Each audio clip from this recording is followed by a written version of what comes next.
This week I will show you how to save your thumbs when you give a massage.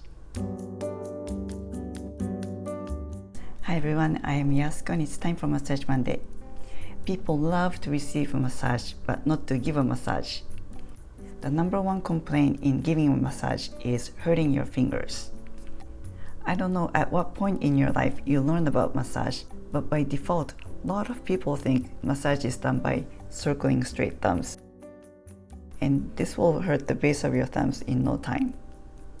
One of my lifetime missions is to end this circling straight thumbs to massage everything, especially if you don't have a thumbs of steel. I want people to know a better way to massage by default, so they don't stay away from massage. So this week I'm going back to the basics and I will show you how to save your thumbs when you give a massage. You simply hook your thumb.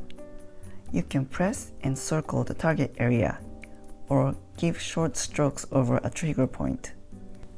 Use the hook thumb for the areas where you can put your hand around for additional support, such as arms, hands, legs, and shoulders.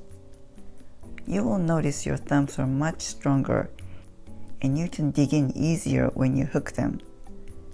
Compared to a straight thumb, when you circle your hook thumb, you will feel much less strain on the base of your thumb, partially because you have less range of motion.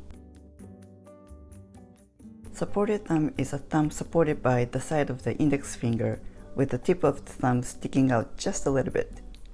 Use a supported thumb for pressing acupressure points and finger springing.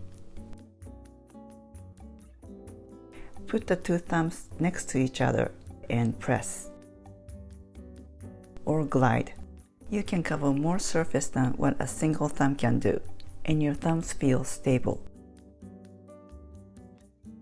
Overlap your thumbs to make them stronger and stable. You can press with the overlapped thumbs or glide with the overlapped thumbs. If you absolutely must use a straight thumb, you can. When you use a straight thumb, try to keep the V shape between the thumb and index finger and keep the line from the elbow to the thumb straight by keeping the wrist straight. And if you still must circle with a straight thumb, you can, but the key is to keep the V shape and use the entire arm to make the circle, not just your thumb. When you're massaging somewhere that's arm strength away, keep the line from the shoulder to the hand straight by keeping the elbow and wrist straight. And keep your armpits closed and move the entire body to move your thumbs. Thanks for watching. I'll see you back next week. Make it a great week. Feel free to comment below and please don't forget to subscribe and click on the bell so you'll be notified when my videos up and out.